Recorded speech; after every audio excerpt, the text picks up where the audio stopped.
रखना अपने जवान को। ऐसे ही श्री भगवान कहते, जिस पर मैं कृपा करता हूं सर्वस्व नाश कर देता हूं। बंधु विच्छेदम, परिवार उसके प्रति नफरत करने लगता है। जीवितम कष्टेन सा कष्टेन जीवितम, वो बड़े कष्ट से जीवित रहता है। सुन के डर जाओगे, सुन के डर जाओगे कि अरे भगवान कृष्ण की कृपा का ये फल है, ये तो हमें बिल्कुल नहीं चाहिए। और इसमें गूढ़ बात है, ये भयावह करके परमानंद की बात श्री भगवान कह रहे हैं। जैसे बनचंद महाप्रभु जब राधा वल्लभ लाल जी का मंदिर बनने का था तो बहुत से धनी मानी तैयार हुए, तो उनका जो राधा वल्लभ लाल जी का मंदिर बनवाएगा वो मर जाएगा। अब आगे आओ, कौन बनवाएगा? कोई नहीं। सुंदर दास जी ने जब सुना तो उन्होंने विचार किया कि प्रभु के मंदिर बनवाने वाला मर जाएगा, जरूर इसमें कोई रहस्य है, जरूर कोई इसमें आंतरिक रहस्य है। वो आगे आए, उन बनचंद महाप्रभु के चरण पकड़े और कहा, प्रभु ये सेवा मुझे दीजिए। बोले पता है तुम्हें, जो मंदिर बनवाएगा वो मर जाएगा। बोले प्रभु तैयार हो, वैसे ही मरना है, प्रभु के लिए मरना क्या, तैयार हो, ठीक करो सेवा। और प्रभु एक इच्छा है, एक बार मंदिर बन जाए और 1 साल राधा वल्लभ जी के पूरे उत्सव देख लूं, फिर मर जाऊं तो।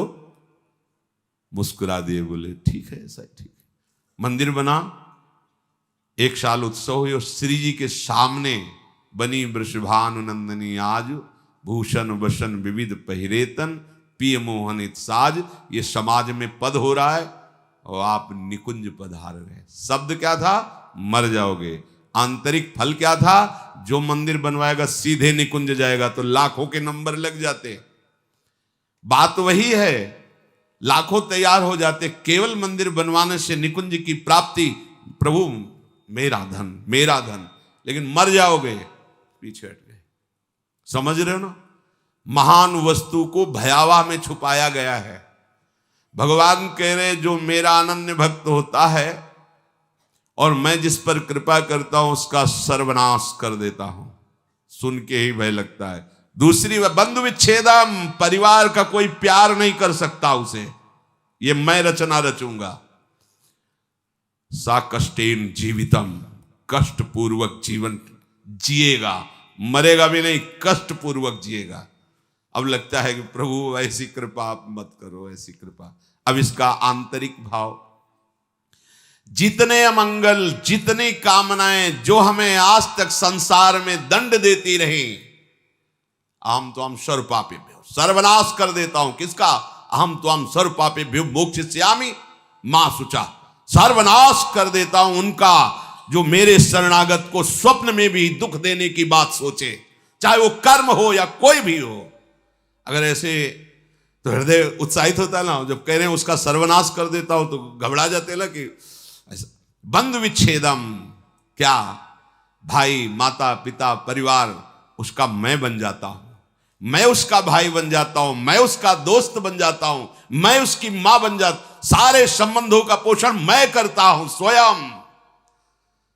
सा कष्टेन जीवितम, वो मेरे प्रेम में व्याकुल होकर अपनी श्वासें पूर्ण करता है।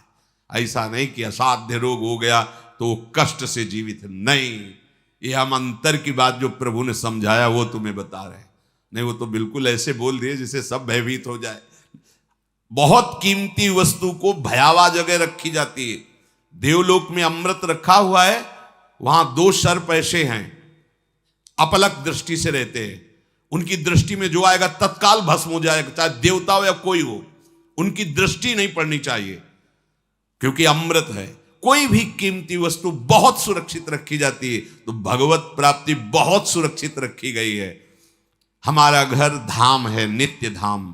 तो कह रहे यहां तक आने के लिए इतनी सुहावनी वस्तुएं, इतने सुहावने भोग, इतनी सुहावनी वाटिकाएं रची गई है मार्ग में कि आपको लगेगा जाना तो है ही है, थोड़ा देर विश्राम कर, बस जहां तुमने वहां रमण करने की सोची तो मार्ग गायब। जिस मार्ग में चल रहे थे घर पहुंचना है, वो मार्ग गायब। ये दिव्य मार्ग है परमार्थ, वहीं वो रम जाता है और राह अंतर्ध्यान। अब राहें नहीं रह गई, मार्ग नहीं रह गया। ये अंतर की बात कहते हैं।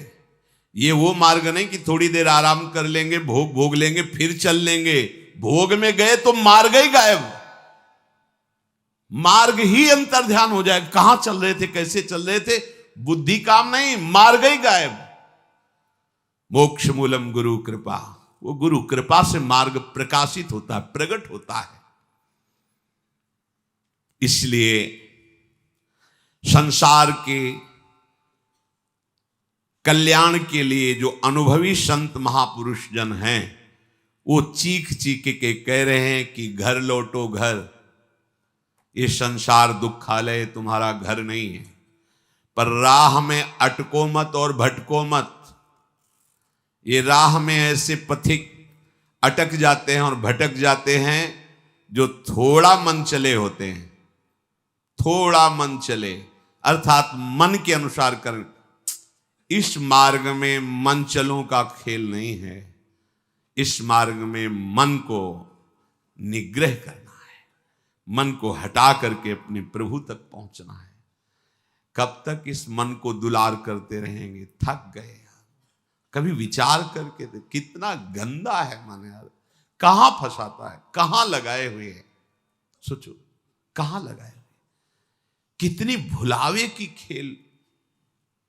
ऐसे अभक्ष पदार्थ खवाता है, ऐसे अपेय पदार्थ पिलाता है, ऐसे अकृत्य कृत्य कराता है जिसे घृणा हो जाए। पर ये माया ऐसा आसक्त कि उसी में वो जीना, उसी में सुख, उसी में वो आनंद का अनुभव करना चाहता है।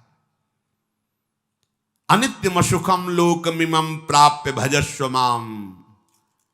ये अनित्य है, असुख है संसार। प्रभु का भजन करके प्रभु को प्राप्त हो, स्वयं कह रहे हैं। इस अनित्य में मत फंसो, ये तुम्हें स्वतंत्रता दी गई। तुम प्रारब्ध के अधीन नहीं हो, कोई पशु नहीं हो, मनुष्य हो। प्रारब्ध शुभ अशुभ कर्मों के जो संचित हैं उनमें से कुछ परिणाम निकालकर इस शरीर को दिया गया है। आप जो चाहो कर सकते हो, घोर पाप कर सकते हो और बहुत दिव्य भजन करके भगवान को प्राप्त कर। ये स्वतंत्रता है आपकी, बिल्कुल स्वतंत्र हो। आप मनमानी आचरण कर सकते हो और आप शास्त्र के अनुसार चल सकते हो। आप गुरु की वचन के अनुसार चलकर परमात्मा प्राप्ति कर सकते हो और मन के अनुसार चलकर दुर्गति को प्राप्त हो सकते हो। पूरी स्वतंत्रता है मनुष्य जन्म में।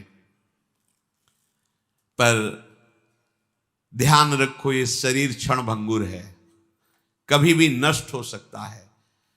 संसार के चाहे जितने पदार्थ और पद समेट लो, तुम्हें कभी शांति नहीं मिलने वाली। देखो आप लोग तो कुछ ही लोगों से मिलते हैं। हम बचपन से भगवान के शरणागत मार्ग में रहे, तो कानपुर महानगर है, एक से एक पदाधिकारी, धनी, फैक्ट्रियों के बड़े बड़े मालिक ऐसे मिले हैं, जिनके पीछे 10-10 गाड़ियां चल रही, लोग गनर अंगरक्षक के लिए रखे, बड़ा वैभव।